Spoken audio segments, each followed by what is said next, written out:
Welcome to big talk. నేను Vijay. MLC కాకముందే మంత్రిగా ప్రమాణ స్వీకారం చేశారు మాజీ క్రికెటర్ మహమ్మద్ అజరుద్దీన్. జూబ్లీహిల్స్ బైపోల్ నేపథ్యంలో అజార్కు మంత్రి పదవి దక్కింది. 6 నెలల్లో ఎమ్మెల్యే కానీ ఎమ్మెల్సీగా కానీ కావాల్సిన అవసరం ఉంది. గవర్నర్ ఎమ్మెల్సీగా అజార్కు అవకాశం లేదని బీజేపీ అంటుంది. జూబ్లీహిల్స్ మైనార్టీ ఓట్ల కోసమే అజార్ డ్రామా అని బీజేపీ బీఆర్ఎస్ నేతలు ఆరోపిస్తున్నారు. అజార్పై హెచ్సీఏ కుంభకోణం కేసులు ఉన్నాయి. దానికన్నా ముందు బెట్టింగ్ కేసులు కూడా ఉన్నాయి. అది క్లియర్ అయినా 2000 సంవత్సరంలో బీసీసీఐ ఆయనపై బ్యాన్ విధించింది. అంతర్జాతీయ క్రికెట్ ఆడకుండా నిషేధించింది. 2012లో ఆయనకు క్లీన్ చీట్ ఇచ్చింది. ఈ కేసుల నేపథ్యంలో ఎమ్మెల్సీగా గవర్నర్ ఆమోదిస్తారా? జూబ్లీహిల్స్ ఎన్నికల్లో మైనార్టీ ఓట్లపై ఏ మేరకు ప్రభావం ఉంటుంది? అజారుద్దీన్ 6 నెలల్లో ఎమ్మెల్సీ అయ్యే అవకాశం ఉందా? గవర్నర్ ఎమ్మెల్సీకి ఆమోదం తెలుపుతారా? తెలపకపోతే ప్రభుత్వం దగ్గర ఉన్న ప్రత్యామ్నాయం ఏంటి?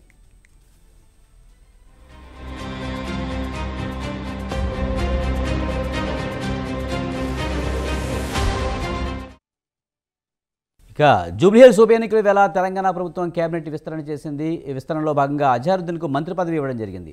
అయితే ఈ మంత్రి పదవి ఇవ్వడంపై ప్రతిపక్ష బీఆర్ఎస్ బీజేపీలు గట్టిగా స్పందించాయి. ఓట్ల రాజకీయం అంటూ కూడా విమర్శలు చేస్తున్న పరిస్థితి కనిపిస్తుంది.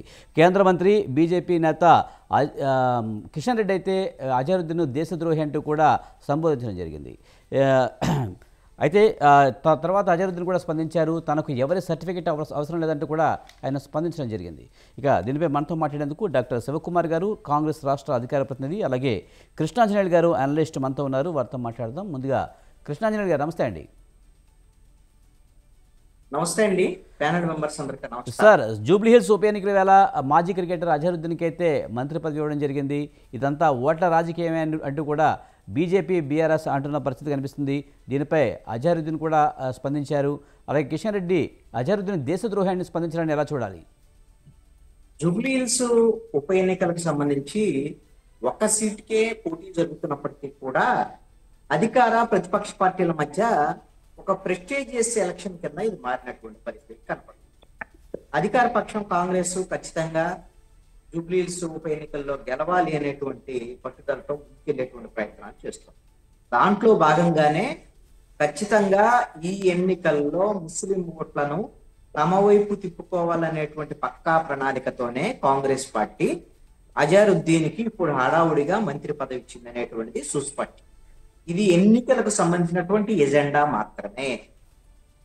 దీనికి ఎవరైనా కాంగ్రెస్ కూడా మేము అజారుద్దీన్కి మంత్రి పదవి ఇచ్చామనేటువంటి విధంగా ముస్లిం ఓట్లు తన వైపు తిప్పుకునేటువంటి బహిరంగంగా చేసినటువంటి ప్రయత్నం.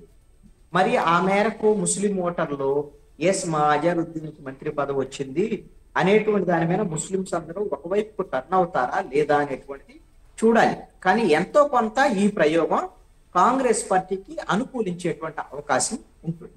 అందుకనే ప్రతిపక్ష పార్టీలు బీజేపీ కానివ్వండి, బీఆర్ఎస్ కానివ్వండి, ఈ అంశం మీద తీవ్ర స్థాయిలో రెస్పాండ్ అయినటువంటి పరిస్థితి కనపడుతుంది. ఇప్పుడు అజారుద్దీన్ మీద తీవ్రమైనటువంటి వ్యాఖ్యలు చేస్తున్నారు బీజేపీకి సంబంధించినటువంటి వాళ్ళు. నిజంగానే అజారుద్దీన్ అన్నట్టు బీజేపీ వాళ్ళ సర్టిఫికెట్ ఏం అవసరం లేదు. పోనీ అజారుద్దీన్ మీద ఉన్నటువంటి ఆరోపణలన్నీ కూడా ఇప్పటి వరకు ఇంకా ఏమీ ప్రూవ్ అయినటువంటి పరిస్థితి లేవు. కేసులు అనేవి రాజకీయ నాయకుల మీద సర్వసాధారణమైనటువంటి కేసులు. ఇప్పుడు ముఖ్యమంత్రి మీదనే, రేవంత్ రెడ్డి మీదనే అనేకమైనటువంటి కేసులు ఉన్నటువంటి పరిస్థితి ఉంది. రాజకీయాల్లో నేరారోపణలు ఎదుర్కొనేటువంటి రాజకీయ నేతలు అన్ని పార్టీల్లో ఉంటున్నారు.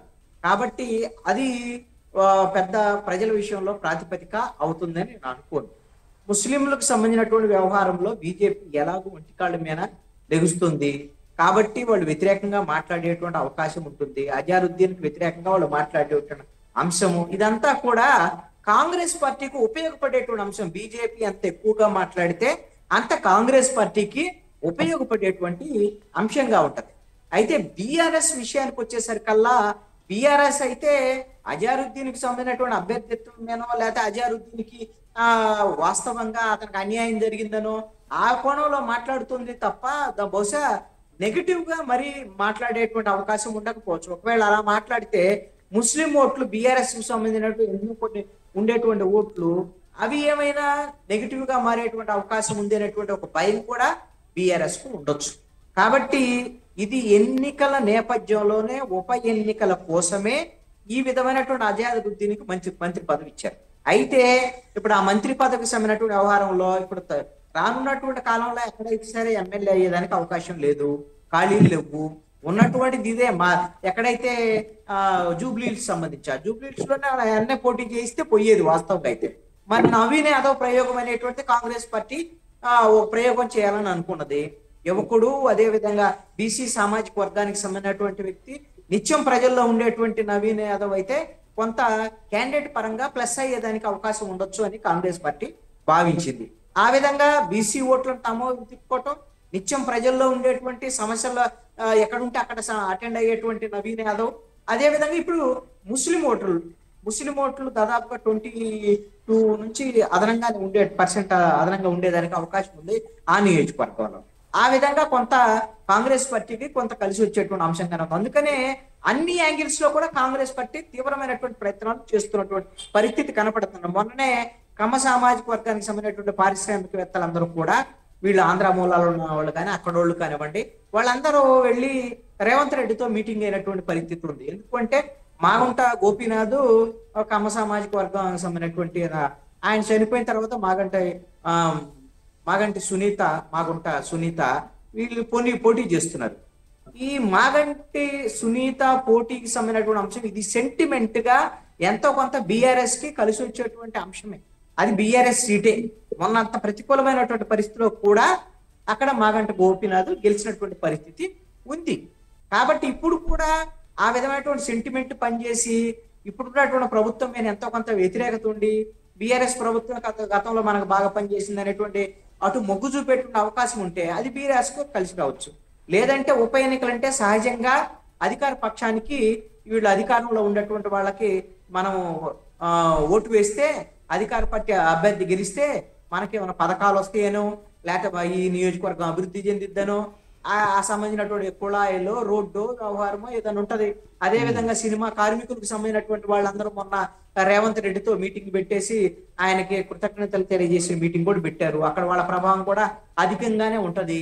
వాళ్ళందరూ కూడా కాంగ్రెస్ పార్టీ వైపు మొగ్గు చూస్తే అది కాంగ్రెస్ పార్టీకి ఉపయోగపడేటువంటి అంశంగా ఉండొచ్చు. అయితే ఇక్కడ ప్రధానంగా 2 ఫ్యాక్టర్స్ అండి. బీజేపీకి సంబంధించి బీజేపీ ఓట్లు కింద పెరిగితే బీజేపీ అయితే ఇక్కడ గెలుస్తనేటువంటి అయితే నాకు తెలిసి లేదు. 2 పార్టీలు కాంగ్రెస్ బీఆర్ఎస్ మధ్య పోటీ జరుగుతున్నటువంటి పరిస్థితి కనపడుతుంది. దీపక్ రెడ్డి కానీ బీజేపీకి సంబంధించినటువంటి అభ్యర్థికి సంబంధించినటువంటి వ్యవహారం కానీ బీజేపీ పార్టీ కానివ్వండి, ఇప్పుడు ఈ ఎన్నికల్లో అయితే అంత ప్రధానమైనటువంటి పోటీదారుగా ఉందని నేను అనుకోవట్లేదు నాకున్నటువంటి సమాచారం ప్రకారం. మీరు చెప్పినట్టు బీజేపీకి వచ్చేటువంటి ఓట్లు ఎన్ని పెరిగితే అన్ని బీఆర్ఎస్ కు నష్టం జరగవచ్చు. ఎందుకంటే ప్రభుత్వ వ్యతిరేక ఓటు చీలేటువంటి అవకాశం ఉంది. కాబట్టి బీజేపీకి ఎన్ని తక్కువ ఓట్లు వస్తే బీఆర్ఎస్ కి అది కలిసి వచ్చేటువంటి అంశంగా ఉండొచ్చు అని నేను అనుకుంటున్నాను. ముఖ్యంగా అధికార పార్టీ కావడం, బీసీ అభ్యర్థి, అలాగే ఇప్పుడు మైనారిటీ ఓట్లు కలుపుకోవడం కోసం ఆజార్కి మంత్రి పదవి, ఇవన్నీ కూడా కాంగ్రెస్ కి ఒక ప్లస్ పాయింట్ అయ్యే అవకాశం కనిపిస్తుందా? ఖచ్చితంగా అండి. అసలు ప్లస్ పాయింట్ అవ్వాలనే వాళ్ళు విశ్వ ప్రయత్నం చేస్తున్నారు. వాస్తవంగా ఒక్క అసెంబ్లీ సీట్ కోసము ఇంత తీవ్ర స్థాయిలో ప్రయత్నం చేయటం ఎందుకు అనంటే, ఈ 2 సంవత్సరాల కాలంలో కాంగ్రెస్ ప్రభుత్వం మీద వ్యతిరేకత వచ్చింది. బీఆర్ఎస్ఏ మళ్ళీ కావాలంటున్నారు అనేటువంటి విధంగా బీఆర్ఎస్ ప్రచారం చేస్తూ వస్తుంది. కాబట్టి ఈ ఎన్నికల్లో కన్నా కాంగ్రెస్ పార్టీ ఓడిపోతే ఇది రాష్ట్రం మొత్తం మీద ఈ ప్రభావం పడేదానికి అవకాశం ఉండొచ్చు. కాబట్టి ఎట్టి పరిస్థితుల్లో గెలవాలనేటువంటి విధంగా చేసేటువంటి ఈ ప్రయత్నాలు, కాంగ్రెస్ తీసుకున్నటువంటి ఈ నిర్ణయాలన్నీ కూడా కాంగ్రెస్ పార్టీ అభ్యర్థి గెలుపుకి ఉపయోగపడేటువంటి విధంగానే ఇప్పటి వరకు అయితే కాంగ్రెస్ కు అనుకూలమైనటువంటి వాతావరణం, కొంత కాంగ్రెస్ కి ఎడ్జ్ కనపడుతున్నటువంటి పరిస్థితి అయితే ఉంది అనేటువంటిది నా పరిశీలనలో, నేను అక్కడ ఆ ప్రాంతానికి సంబంధించినటువంటి వాళ్ళతో మాట్లాడిన దాన్ని బట్టి నాకు అర్థమవుతున్నటువంటి అంశం. కృష్ణాంజనేయులు గారు, మీరు చెప్పినట్టు ముస్లిం ఓట్ల కోసమే కాంగ్రెస్ అజరుద్దీన్కి మంత్రి పదవి ఇచ్చినట్టయితే కనుక ముఖ్యంగా ఇది రాజకీయ వ్యూహంలో భాగమని మీరు చెప్తున్నారు. కానీ హిందువుల ఓట్లు కొంత చీలే అవకాశం లేదా? ముఖ్యంగా బీజేపీ ముస్లిం హిందువుల మధ్య ఒక గ్యాప్ అయితే సృష్టించింది. ముఖ్యంగా హిందువులందరూ కూడా ఒకవైపు కావాలనే ఈ కాంగ్రెస్ బీఆర్ఎస్ మజ్లిస్ పార్టీకి తొత్తులుగా మారిపోయాయనే ప్రచారం ఎక్కువగా చేస్తుంది కదా. మరి హిందూ ఓటర్లలో ఏమన్నా చీలికొచ్చే అవకాశం లేదంటారా? ఇప్పుడు హైదరాబాద్ కానివ్వండి, అదే విధంగా తెలంగాణ కానివ్వండి, ఎక్కడైనా సరే, లేకపోతే దక్షిణ భారతదేశంలో, ఆంధ్రప్రదేశ్ అయినా దక్షిణ భారతదేశంలో హిందూవేతరకు సంబంధించినటువంటి వాళ్ళు, హిందూ ముస్లిం కానివ్వండి, హిందూ క్రిస్టియన్ కానివ్వండి, మిగతా వాళ్ళతో మతపరమైనటువంటి అంశాల విషయంలో కానీ మత ఘర్షణల ప్రాతిపదికగా హిందూ ఓట్లు పోలరైజ్ అయ్యేటువంటి పరిస్థితులు ఈ రోజుకైతే లేవు. అందుకనే మీరు బీజేపీ 2024 లోక్సభ ఎన్నికల్లో తెలంగాణలో పుంజుకున్నట్టు కనపడింది. అది మతపరమైనటువంటి అంశాలకు సంబంధించినటువంటి వ్యవహారం కాదు. అది అక్కడ ఏంటి అంటే కేంద్రంలో ఎన్డీఏ అధికారంలోకి రావాలి అనేటువంటి ప్రాతిపదికన అసెంబ్లీకేమో కాంగ్రెస్ పార్టీకి భద్రత ఇచ్చారు అసెంబ్లీ ఎన్నికల్లో 2023లో జరిగినటువంటి ఎన్నికల్లో. అదే విధంగా పార్లమెంట్ ఎన్నికల్లో వచ్చేసరికల్లా అటు కాంగ్రెస్ కి 8 సీట్లు ఇచ్చారు, బీజేపీకి 8 సీట్లు ఇచ్చారు. కానీ బీఆర్ఎస్ కి ప్రధాన ప్రతిపక్షంగా ఉన్న బీఆర్ఎస్ కు 0 వచ్చింది, మజ్లిస్ కు 1 వచ్చినటువంటి పరిస్థితి. అంటే అక్కడ ప్రజలు ఓటర్లు అందరూ కూడా చదువుకున్నటువంటి వాళ్ళు కూడా ఉంటారు. జూబ్లీహిల్స్ లో రోజువారీ పనులు చేసేవాళ్ళు, ఆటో డ్రైవర్లు వీళ్ళు ఉండొచ్చు. కానీ పట్టణంలో అర్బనైజ్డ్ గా ఉండేటువంటి ఓటర్లో కొంత అవగాహన ఉంటుంది. కాబట్టి ఈ అసెంబ్లీ ఎన్నికలకు సంబంధించినటువంటి విషయంలో బీజేపీకి మతపరమైనటువంటి అంశాల ప్రాతిపదికన ఓటు పోలరైజ్ అయ్యేటువంటి అవకాశం లేదు. ముస్లిం ఓటర్లు ఆల్రెడీ ముస్లిం ఉన్నారు కాబట్టి ముస్లిం అభ్యర్థికి ఇప్పుడు అజారుద్దీన్ కి మంత్రి పదవి ఇచ్చారనే దాని మీద వన్ సైడ్ కావచ్చు. కానీ మీరు హిందూ ఓటర్లు అనేసరికల్లా కులాల వారీగా విడిపోయి ఉంటారు. కమ్మ సామాజిక వర్గం, రెడ్డి సామాజిక వర్గము, బీసీలకు సంబంధించినటువంటి వాళ్ళు అత్యధిక మంది హిందూ ఓటర్లు అంటే మిగతా చోట్ల కంటే కూడా హైదరాబాద్ లో కొంచెం ప్రత్యేకమైన పరిస్థితులు ఉంటాయి కదా. ముఖ్యంగా హిందూ ముస్లిం అనే డిఫరెన్స్ అయితే బాగా కనిపిస్తుంది కదా హైదరాబాద్. ఒకప్పుడు అండి అది హైదరాబాద్ విషయంలో హిందూ ముస్లింలు ఘర్షణలు, కర్ఫ్యూలు ఇవన్నీ కూడా హైదరాబాద్ లో ఉండి పేరు చేసి మనం చూసినాయే. కానీ ఇప్పుడు ఆ రోజున ఈ ఇలాంటి వాతావరణం హైదరాబాద్ లో లేదు. ఈ రోజున మెట్రోపాలిటన్ సిటీగా వేగవంతంగా డెవలప్ అయ్యేటువంటి సిటీగా హైదరాబాద్ ఉంది. ఈ రోజున చెన్నై, బెంగళూరు, పూణే ఇలాంటి నగరాలకి పోటీ ఇచ్చేటువంటి విధంగా హైదరాబాద్ డెవలప్ అవుతున్నటువంటి పరిస్థితిలో ఇంకా మతపరమైనటువంటి అంశాల మీద ఎందుకుంటాయి?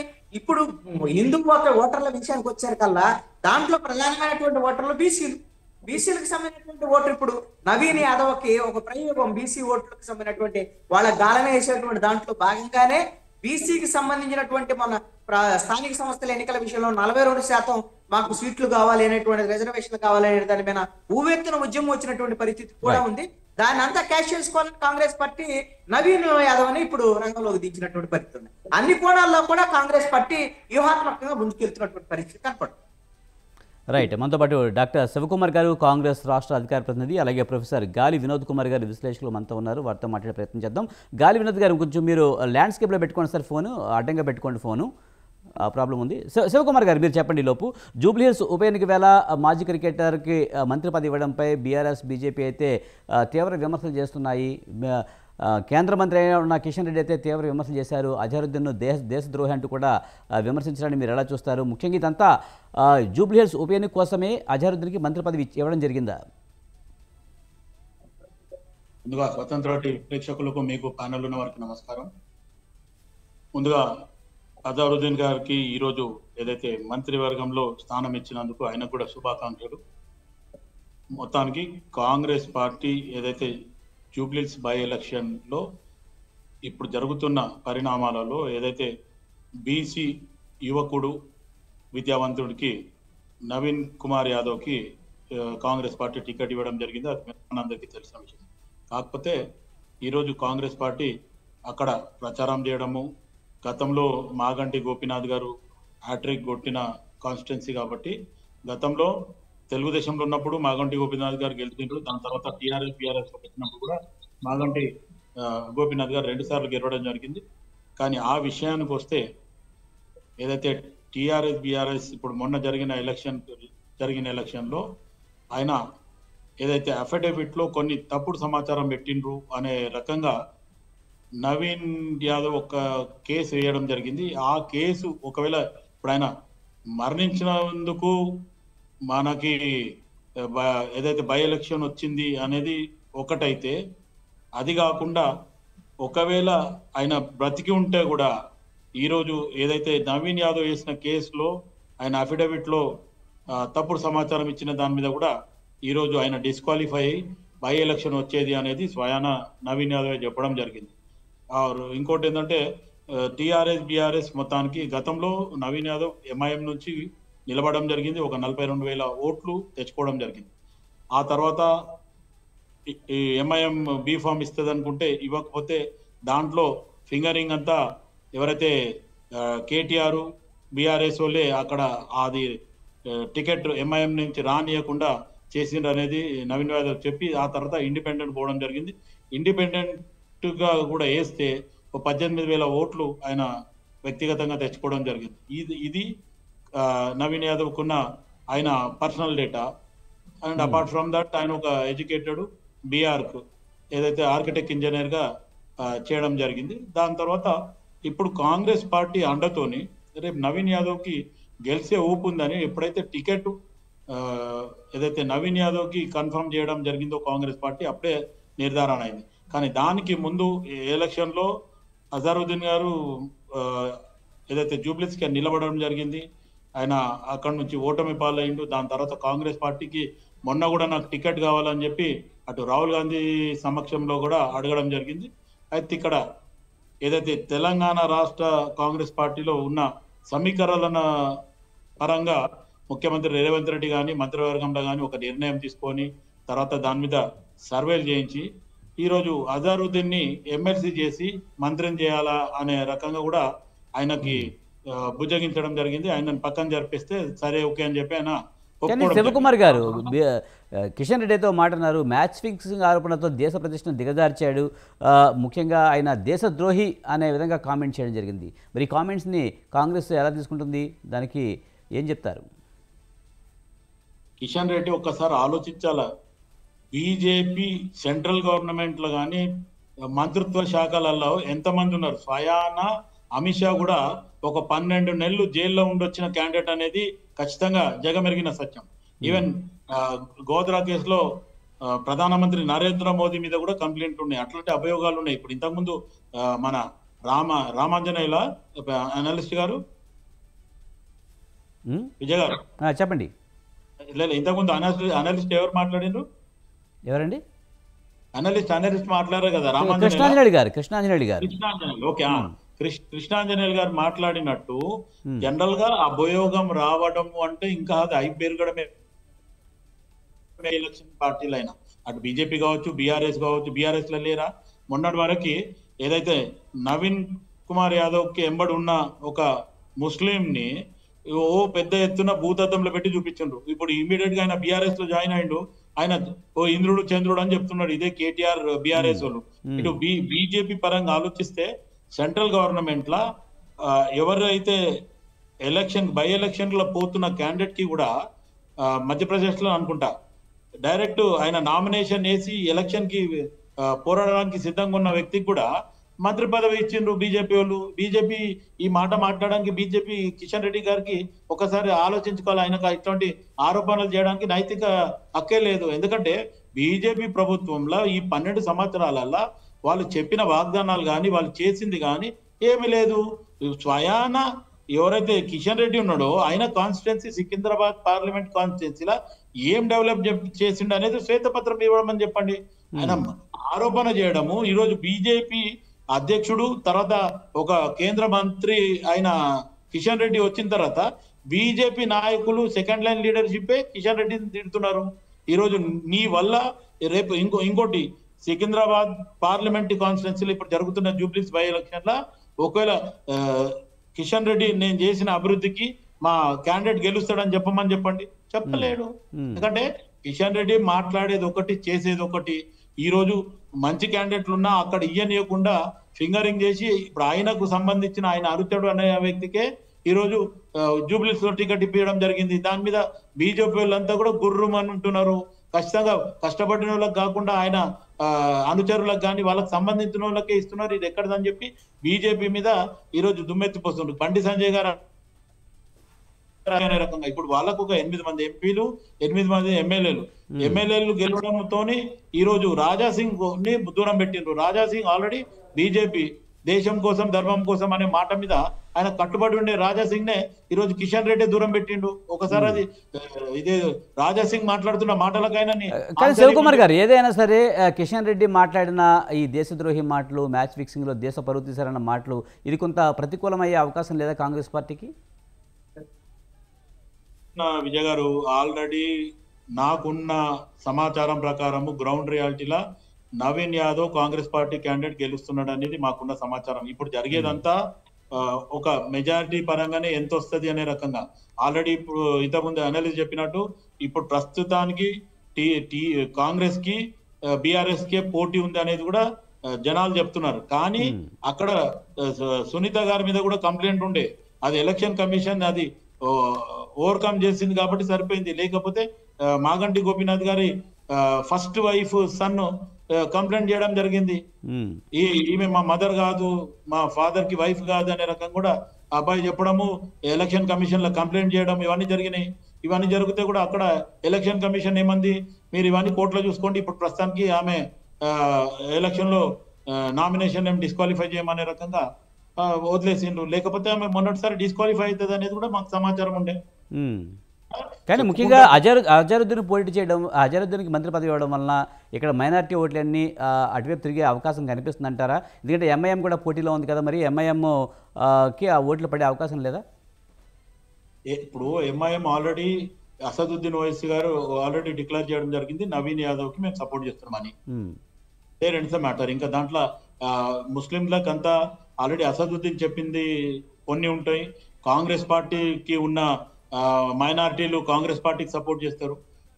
ఒకవేళ బీజేపీకి ఏమన్నా ఇబ్బంది ఉంటే దానికి మనం ఏం చేయలేము. ఎందుకంటే దేశం కోసం ధర్మం కోసం అనే మా నినాదం వాళ్ళు తీసుకొస్తారు తప్ప దేశం కోసం ధర్మం కోసం వాళ్ళే ఉంటలేరు. ఇది అమిత్ షా కానీ వీళ్ళు కానీ. ఈ రోజు మనం చూస్తున్నాం ఎల్ఐసి నిధులని మొత్తానికి ఆదానికి అంటబెట్టిండనే రకంగా ఇప్పుడు కొత్తది కూడా వాళ్ళ మీద దుమారం స్టార్ట్ అయిపోయింది. ఆల్రెడీ ఇప్పటివరకు ఎయిర్పోర్ట్లు లేదంటే సీ పోర్ట్లు అన్ని కూడా మొత్తానికి ఆదానికే ఇచ్చిండు నరేంద్ర మోదీ గారు అని. ఇప్పుడు ఈ రోజు ప్రతి దగ్గర నరేంద్ర మోదీ 12 సంవత్సరాల నుంచి సపోర్ట్ చేస్తుండే ఎవరికి, ఆదానికి తప్ప ఏం లేదు. కానీ శివకుమార్ గారు, ముఖ్యంగా ఎన్నికల కోడ్ అమల్లో ఉన్న ఈ తరుణంలో అజరుద్దీన్కి మంత్రి ఇవ్వడం కరెక్ట్ కాదు, ఇది చట్టవిరుద్ధమని బీజేపీ బీఆర్ఎస్ అంటున్నాయి. మరి దీనికి ఏమంటారు? ఒకవేళ అది చట్ట విరుద్ధము లేకపోతే ఎలక్షన్ కోడ్ ఆఫ్ కండక్ట్ ఇవ్వద్దు అనుకుంటే తెలంగాణ రాష్ట్రం మొత్తం ఎలక్షన్ కోడ్ ఆఫ్ కండక్ట్ లేదు. ఒక జూబ్లీస్ ఎలక్షన్ ఏరియాలని ఆ పరిధిలోనే కోడ్ ఆఫ్ కండక్ట్ ఉంది. అక్కడ మటుకు ఏదైనా జరుగుతాయి. ఇప్పుడు ఇది తెలంగాణ రాష్ట్రానికి సంబంధించింది. ఆల్రెడీ కాంగ్రెస్ పార్టీ ఒక నిర్ణయం తీసుకుంది, ఆయన ఎమ్మెల్సీ చేసి మంత్రి చేస్తాను. ఎమ్మెల్సీ చేయడానికి ఇప్పుడు అవకాశం లేదు, 6 months లోపల చేస్తారు. గతంలో హరీష్ రావుకి కూడా 2004లో ఆయన కూడా ఎక్కడ కూడా పోటీ చేయలే. ఇదే కేసీఆర్ చెప్పినందుకు రాజశేఖర రెడ్డి గారు ఆయన కూడా youth affairs and sports minister nominated చేయడం జరిగింది. సేమ్ అదే రకంగా అనుకోండి, తప్పేముంది దాంట్లో? మరి గతంలో మ్యాచ్ ఫిక్సింగ్ ఆరోపణలు ఇవన్నీ ఉన్నాయి కదా, ఆ కేసులు నేపథ్యంలో గవర్నర్ మరి దీన్ని ఆమోదించే అవకాశం ఉందా ఒకవేళ గవర్నర్ కోటాలు ఇస్తే? ఇప్పుడు అదే కృష్ణాంజనేయులు గారు ఒకటే చెప్పిండు, దాని మీద ఒక ఏమంటారు కంప్లైంట్ ఇవ్వడం జరిగింది. ఆ అభియోగంలో ఆయన ఆ కేసు బరి కాలేదు, ఆ కేసు ఒక నిర్ణయానికి రాలేదు, అది ఇంకా పెండింగ్ ఉంది. ఆల్రెడీ నో డౌట్ దాని మీద ఆయన మీద అభియోగం ఉంది, నేను కాదంటలేను. అజరుద్దీన్ చేసిట్టు చేయకపోవచ్చు, నాకు అది ఆ వివరాలకు నేను పోతలేను. ఒకవేళ అట్లా జరిగితే ఆయన మీద నిజంగా కూడా ఒకవేళ అట్లాంటి పరిస్థితి ఉంటే ఈ రోజు గవర్నర్ గారు కూడా ఒప్పుకునేది కాదు. రైట్. గాలి వినోద్ కుమార్ గారు విశ్లేషకులు మనతో ఉన్నారు, ఆయనతో మాట్లాడదాం. వినోద్ కుమార్ గారు, మీరేమంటారు? జూబ్లీ హిల్స్ ఉప ఎన్నిక వేళ మాజీ క్రికెటర్కి మంత్రి పదవి ఇవ్వడంపై కొన్ని ఆరోపణలు చేస్తున్నాయి ముఖ్యంగా బీఆర్ఎస్ బీజేపీ. కానీ ఈ ఆరోపణలు ఎలా చూడాలి? ముఖ్యంగా అజరుద్దీన్కి మంత్రి పదవి ఇవ్వడం వల్ల జూబ్లీ హిల్స్ ఉప ఎన్నికల్లో కాంగ్రెస్కి కలిసి వచ్చే అవకాశం కనిపిస్తుందా? తప్పకుండా కలిసి వస్తుందండి కాంగ్రెస్కి. ఎందుకంటే ఇవాళ ముస్లిమ్స్ ఎమ్మెల్యే ఒక లేరు అనేది, తర్వాత ఇప్పుడు కనీసము మంత్రి పదవి ఇవ్వలేదు అనేది, రెండు కూడా కాంగ్రెస్ మీద నిందారోపణలు ఉండే. కాబట్టి అట్లీస్ట్ ఒక మంత్రి వచ్చాడు కదా, ఒక మంత్రి వస్తున్నాడు కాబట్టి, మంత్రి ఇచ్చారు కాబట్టి ముస్లింల మీద కొంత పాజిటివ్ సిగ్నల్ వచ్చింది అనేది వాస్తవం.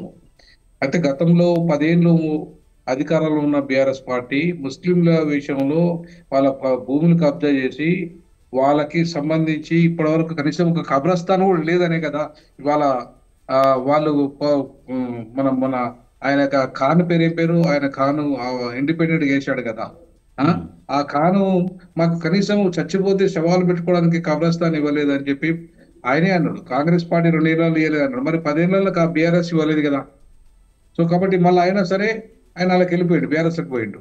అంటే అర్థమైంది, బీఆర్ఎస్ 10 ఏళ్ళు పట్టించుకోలేదు ముస్లింలను. కాంగ్రెస్ ఇప్పుడు ఇస్తాననే హామీలు ఇస్తున్నది. వాళ్ళకి ఏంటంటే ఇస్తానే హామీలలో ఉన్నారు వాళ్ళు. సో ఇవ్వచ్చు కూడా, ఎందుకంటే మంత్రి ఇచ్చిన తర్వాత మంత్రి మీద రేపు ఖచ్చితంగా ఒత్తిడి వస్తుంది కాబట్టి వాళ్ళకు ముస్లింలకు సంబంధించిన కొన్ని అంశాలైనా పరిష్కారం జరుగుతాయి. కాబట్టి ఇది ముస్లింలకు ఒక రకంగా పాజిటివ్ సిగ్నల్ పోతుంది. ఎందుకంటే 1,38,000 ఓట్లు జూబ్లీహిల్స్ కాన్స్టిట్యున్సీ లో ఉన్నాయి. సో 1,38,000 అంటే ఖచ్చితంగా ప్రభావితం చేసే ఓట్లు అవి. ఇప్పుడు ఏ కమ్యూనిటీకి అన్ని ఓట్లు లేవు అక్కడ. ఈవెన్ మున్నూరు కాపు కూడా అక్కడ అన్ని ఓట్లు లేవు. బీసీలు మొత్తం కలుపుకున్నా కూడా అన్ని ఓట్లు లేవు. సో కాబట్టి ఇవాళ ప్రభావితం చేసే ఓట్లలో కీలకమైన ఓట్లు ముస్లింలు అక్కడ. కాబట్టి ఇవాళ అంతకుముందు ఎంఐఎం అభ్యర్థిగా పోటీ చేసిన నవీన్ యాదవ్, తర్వాత మళ్ళీ ఇండిపెండెంట్ గా పోటీ చేసి కూడా తన సత్తాన్ని చాటుకున్న నవీన్ యాదవ్ ఇవాళ అదే ఎంఐఎం సపోర్ట్ తోని ఇలా కాంగ్రెస్ పార్టీ అభ్యర్థిగా ఉన్నాడు కాబట్టి ఆయన ఖచ్చితంగా గెలిచే అవకాశాలు ఎక్కువ ఉన్నాయి అక్కడ. ఇక కిషన్ రెడ్డి చేస్తున్న ఆరోపణలు ఏవైతే ఉన్నాయో అవన్నీ పనికిరాని ముచ్చట్లు. ఇంతకుముందు మన మిత్రుడు కాంగ్రెస్ మిత్రుడు చెప్పాడు, ఆల్రెడీ చాలా క్లియర్ చెప్పాడు, మన విశ్లేషకులు కూడా చెప్పారు. సో కాబట్టి అవి నిలబడే ఇప్పుడు ఆ కేసు పెండింగ్ లో ఉంది. పెండింగ్ ఉన్న కేసును ఇవాళ ఏదో జూబ్లీ హిల్స్ లో పట్టించుకుంటారు, ప్రజలు పట్టించుకుంటారు అనేది చాలా శుద్ధ అబద్ధం, శుద్ధ తప్పది. ఎందుకంటే పెద్ద పెద్ద కేసులు ఉన్న క్రిమినల్ ఆయన హోమ్ మినిస్టరే ఉన్నాడు. ఇవాళ అట్లా అనుకుంటే రేవంత్ రెడ్డి మీద 79 కేసులు ఉన్నాయి. ఎవరైనా ప్రజలు పట్టించుకున్నారా ఏంది ఆయన పట్టించుకున్నారా? ఇలా టాప్ సీఎంలలో టాప్ క్రిమినల్ కేసులు ఉన్న సీఎం గా ఆయనకున్న రికార్డు.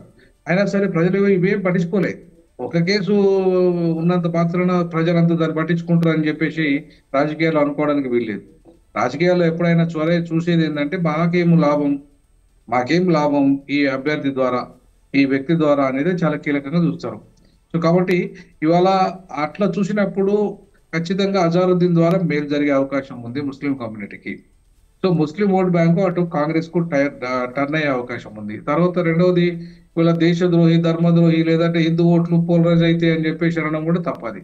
హిందూ ఓట్లు పోలరైజ్ అయితే అనుకుంటే బీజేపీ అధికారంకి వచ్చేది. యాక్చువల్గా మన అసెంబ్లీ ఎన్నికల్లో ఎందుకు రాలేదు బీజేపీ అధికారంలోకి? హిందీ ఓట్లు పోలరైజ్ కాలేదు. అక్కడ దాకా ఎందుకు మందకృష్ణ మాదిగ డైరెక్ట్ గా మాదిగల్లో నుండి ఓటు వేయండి బీజేపీకి అని చెప్పేసి ఆయన వర్గీకరణ చేసిన బీజేపీ చేసింది కాబట్టి బీజేపీ సహకరించింది అని చెప్పినప్పటికీ కూడా ఇక్కడ కూడా ఒక్క ఎస్సీ ఎమ్మెల్యే గెలవలేదు, ఒక ఎస్సీ ఎంపీ గెలవలేదు. అందులో మాదిగలు ఎవరు గెలవలేదు. ఎందుకు గెలవలేదు? బీజేపీ టికెట్లు ఇచ్చింది మాదిగలకు, ఆయన కూడా గెలవలేదు. మరి ప్రజలు ఎవరు గెలిపించిండ్రు? అక్కడ మాదిగ కానటువంటి కడియం శ్రీహరి, ఆయన ఇది బైండ్ల కులము, ఆయన వాళ్ళ బిడ్డ బైండ్ల కులము. ఇవాళ మళ్ళా నాగరాజు మాల ఇక్కడ వర్ధన్నపేట వరంగల్ జిల్లా తీసుకుంటే, సో అట్లా తీసుకుంటే ఓవరాల్ గా దాదాపుగా మా కాంగ్రెస్ పార్టీ తరఫున ఎక్కువ మంది ఇవాళ ఎమ్మెల్యేలు గెలిచారు ఎస్సీలల్లా. సో అంటే అర్థమైంది ఇవాళ కాంగ్రెస్ పార్టీ వైపు ఎస్సీలు ఉన్నారనేది చాలా క్లియర్.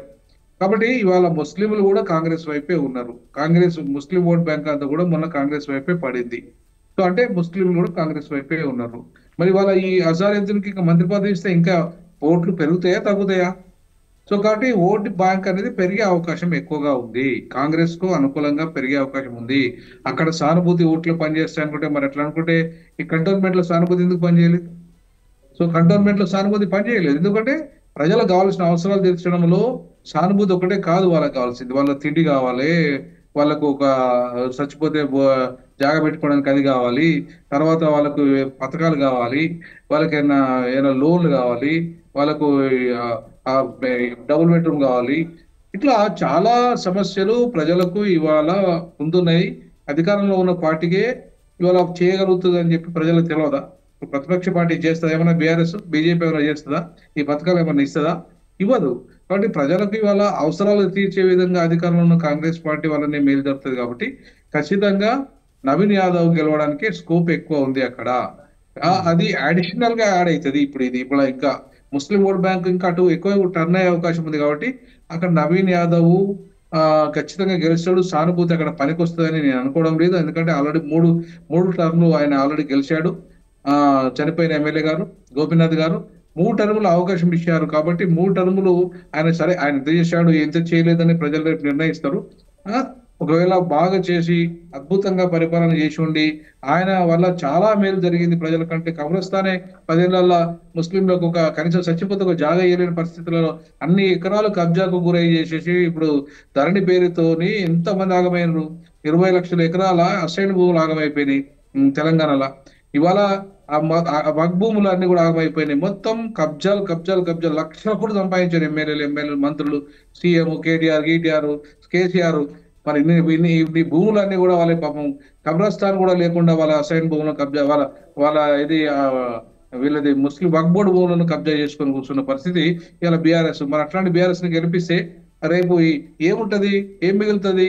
అధికార పార్టీ ఉంటే కొంత వాళ్ళకి మేలు జరుగుతుంది కాబట్టి ఖచ్చితంగా అధికార పార్టీ వైపు ఎక్కువగా మొగ్గు చూపే అవకాశం ఉంది. అందులో బీసీ మూవ్మెంట్ చాలా బలంగా ఇవాళ నడుస్తున్న క్రమంలో ఒక బీసీ అభ్యర్థి అక్కడ నిలబెట్టిన నవీన్ యాదవ్ ను. సో కాబట్టి బీసీలంతా కానీ వినోద్ కుమార్ గారు గజారుద్రికి మంత్రి పదవి ఇచ్చినా సరే కాంగ్రెస్ వైఫల్యాలు ఎక్కువగా ఉన్నాయి అంటూ కూడా బీఆర్ఎస్ ఎక్కువగా ప్రచారం చేస్తుంది, ముఖ్యంగా బాకీ కార్డు అంటూ కూడా ప్రచారం చేస్తుంది. వీటన్నిటిని తట్టుకుని అజార్కి మంత్రి పదవి ఇవ్వడం అనేది హైలైట్ అవుతుంది అనుకోవచ్చా? నిజంగా అంతమంది ముస్లిం ఓటర్లు కూడా అజారుద్దీన్కి కాంగ్రెస్కి ఓటేసే అవకాశం ఉందా? ఉన్నది, గ్యారంటీగా ఉంది. అంతకుముందు 10 ఏళ్ళు చేసి కూడా ఏం చేయలేదనే బాకీ కార్డుతోనే కదా వీళ్ళే నిరుద్యోగులందరూ, తర్వాత యువత, తర్వాత అందరూ కలిసి ప్రభుత్వం ఏం చేసింది చేయలేదనేది ఓటర్లు పట్టించుకోరు, కేవలం మతపరంగానే ఓట్లు వేస్తారంటారా?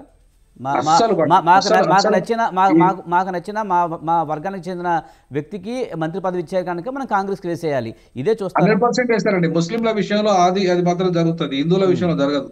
హిందువుల విషయంలో కులపరమైన విభజన జరుగుతుంది, ముస్లింల విషయంలో మాత్రం ఖచ్చితంగా ఓట్ పోలరైజ్ అవుతుంది. ఎందుకంటే వాళ్ళు మైనార్టీలు, ఇక్కడ మెజార్టీ కాదు.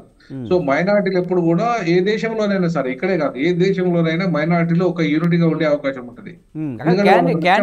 క్యాండిడేట్ బీసీ వ్యక్తి కదా, అతను హిందువే కదా, బీసీ వ్యక్తి. కానీ అక్కడ మంత్రి అంశం ఇక్కడ మనం చూడాల్సింది. మంత్రి అజారుద్దీన్ మైనార్టీ. సో ఆయనకు మంత్రి పదవి ఇచ్చారు కాబట్టి మైనార్టీలో కొంత మేలు జరుగుతుంది కాబట్టి ఖచ్చితంగా మైనార్టీలు కాంగ్రెస్ కు అనుకూలంగా మారే అవకాశం ఎక్కువగా ఉన్నది. అక్కడ బీసీ ఓటు, బీసీ ఉద్యమం నడుస్తుంది కాబట్టి అటు బీసీలు కూడా వాళ్ళకి సపోర్ట్ చేసే అవకాశం ఉంది, బీసీ క్యాండిడేట్ కాబట్టి.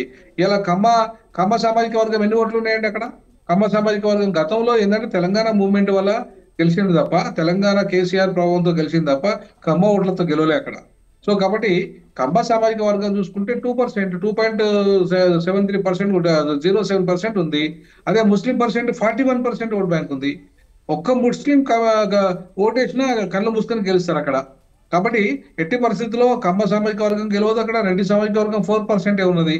సో కాబట్టి ఈ రెండు కులాలు కూడా ఇవాళ వాళ్ళ ఓట్ బ్యాంక్ తో గెలవాలంటే గెలవాయి. కాకపోతే ఇవాళ ఆ బీజేపీ హిందూ మెజారిటీ అనే అంశం అసలు చర్చే రాదు. ఒకవేళ వచ్చినా సరే అది నిలబడదు. ఎందుకంటే హైదరాబాద్ లాంటి ఇవాళ ప్రశాంతమైన, లేదంటే 400 సంవత్సరాలు ముస్లింలు పరిపాలించినా సరే సెక్యులరిజాన్ని కాపాడిన ఈ ప్రాంతంగా ఇక్కడ మతపరమైన అంశం పెద్దగా కీలకంగా రాదు.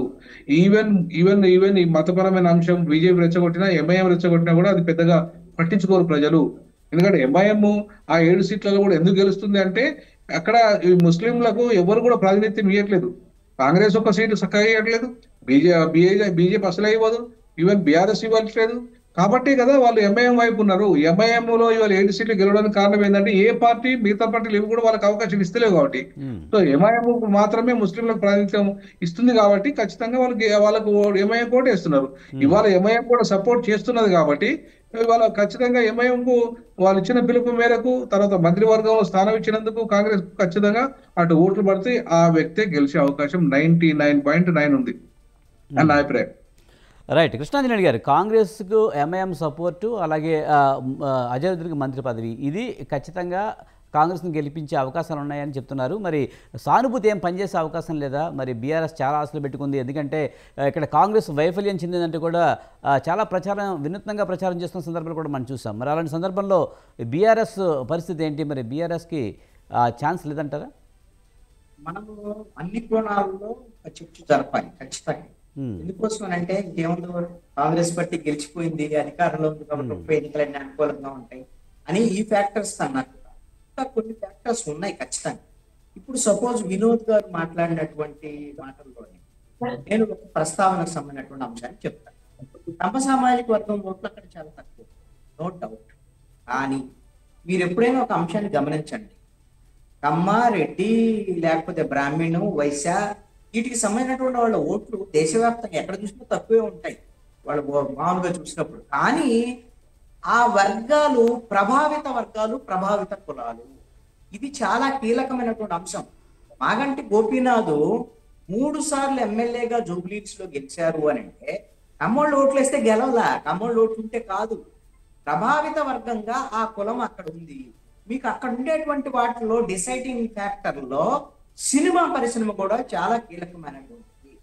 ఈ సినిమా పరిశ్రమ నడిపించేటువంటి వాళ్ళలో ఈ 24 ఫ్రేమ్స్ కు సంబంధించినటువంటి దాంట్లో ఉండేటువంటి వాళ్ళలో ప్రభావిత వర్గంగా కమ్మ సామాజిక వర్గం బలంగా ఉన్నటువంటి పరిస్థితి కూడా ఉంది.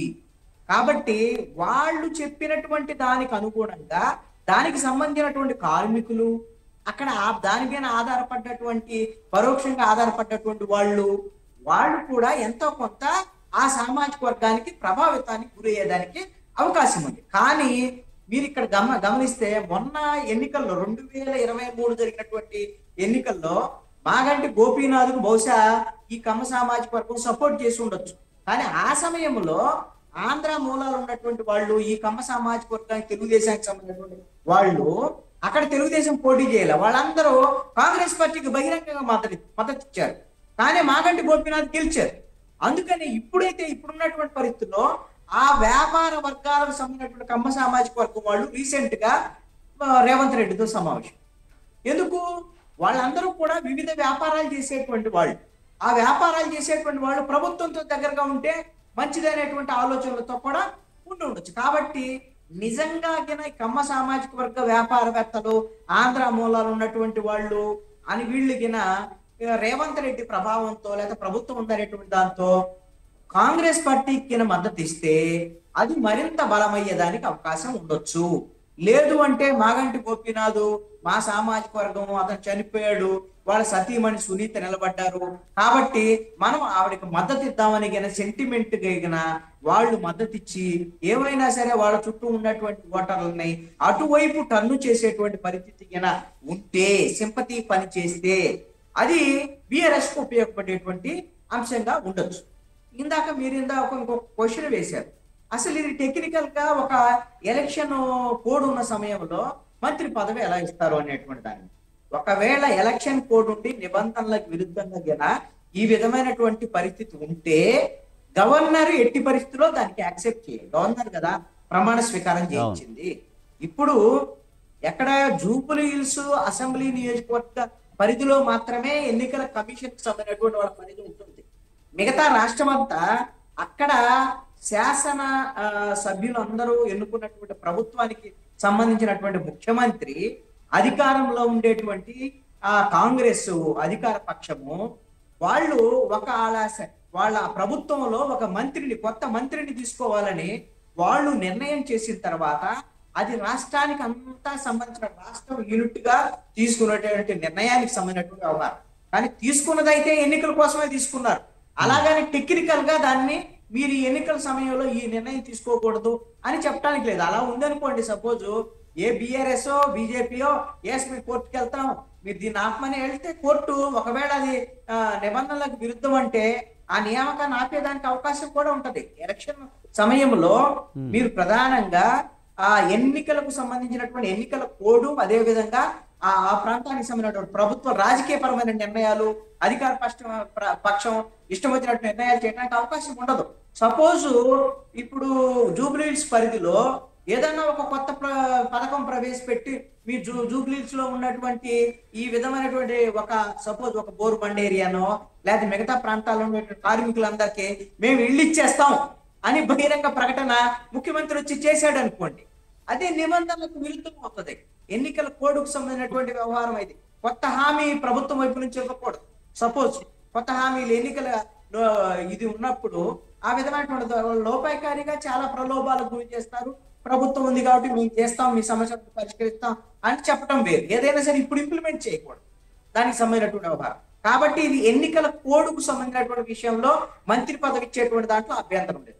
ఇక అజారుద్దీన్కి సంబంధించినటువంటి విషయంలో అసలు ఈయనకి ఎమ్మెల్సీఏ కాలేడు, ఎమ్మెల్సీ ఎలా అవుతాడు, గవర్నర్ ఈయనకి ఎమ్మెల్సీ ఎలా ఇస్తారు, ఇవన్నీ కూడా బీజేపీ వాళ్ళు ఎలా చెప్తారు?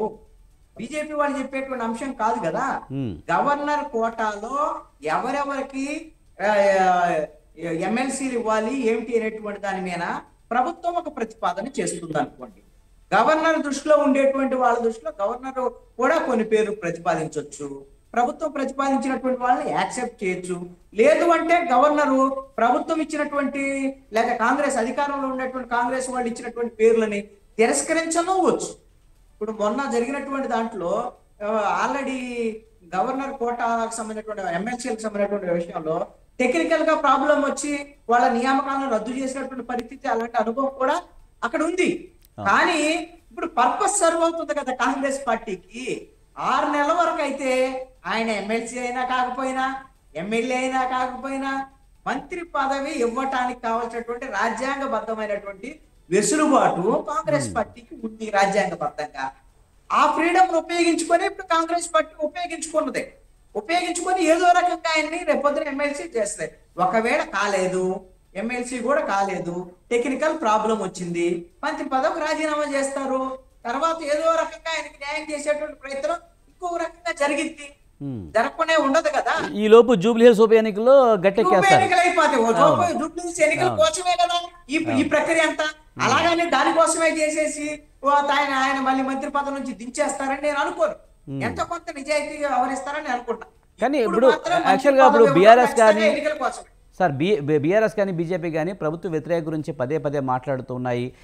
కాంగ్రెస్కి గట్టిగా బుద్ధి చెప్పాలంటే ఈ ఎన్నికను ఉపయోగించుకోవాలని చెప్తున్నాయి. గతంలో దుబ్బాకలో అధికార పార్టీని ఎలా ఓడించారో ఇక్కడ కూడా జూబ్లీ హిల్స్లో అలాగా ఓడిస్తే కనుక అధికార పార్టీకి బుద్ధి వస్తుంది, దాంతో ఇచ్చిన హామీలన్నీ అమలు చేస్తారని బీఆర్ఎస్ వర్కింగ్ ప్రెసిడెంట్ కేటీఆర్ అంటున్నారు.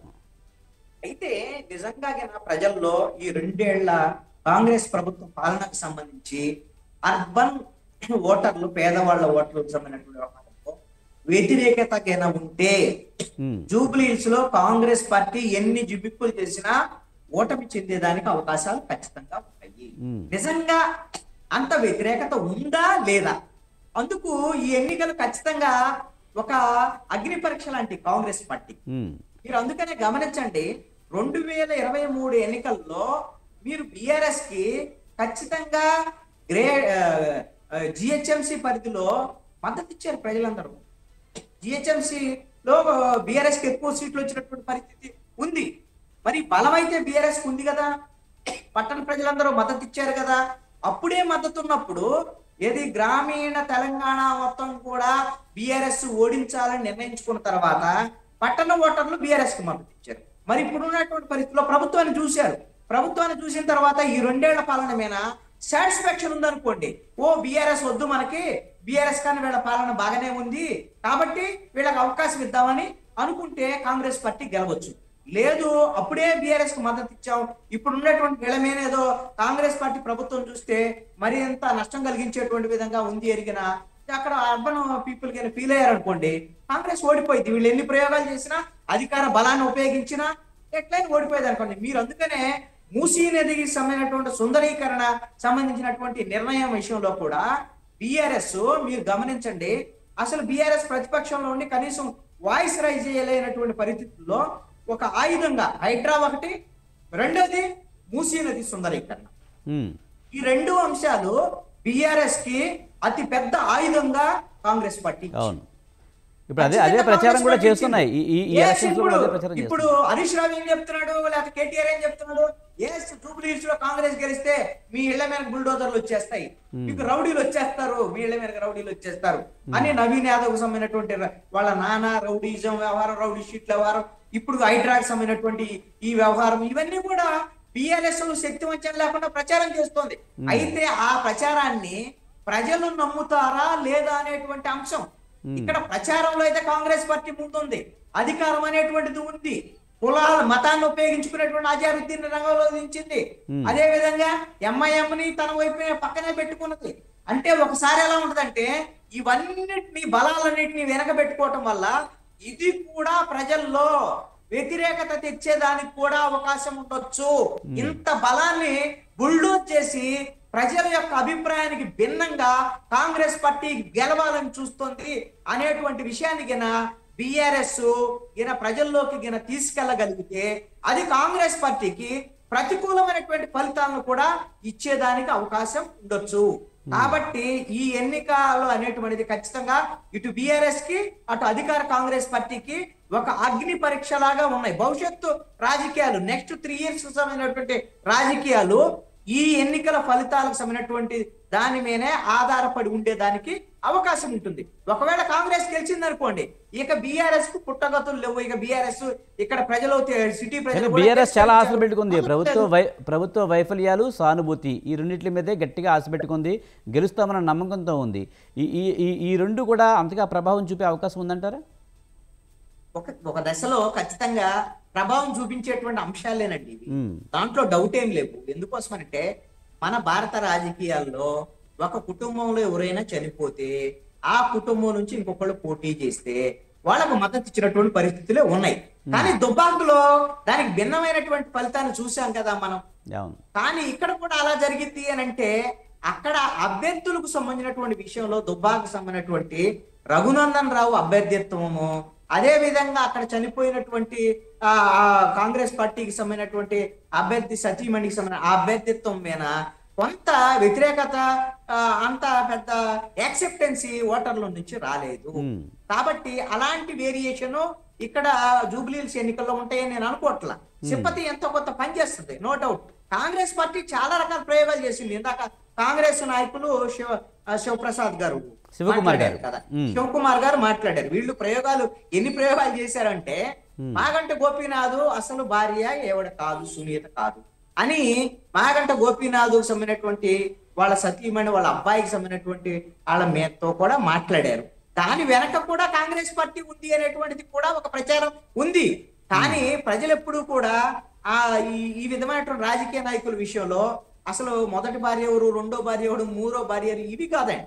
ఎవరైతే ప్రజల ముందుకు వస్తారో వాళ్ళు ప్రజల ముందుకు వచ్చి మేము మా భర్త తరపున వచ్చామని అంటే యాక్సెప్టెన్స్ ఇస్తారు. అలా అనుకుంటే జయలలిత మొదటి భార్య కాదు కదా ఎంజీఆర్ కి. మొదటి భార్య కూడా ఆ రోజున ఎన్నికల్లో ఆవిడ కూడా పోటీ చేశారు, జయలలిత కూడా పోటీ చేశారు.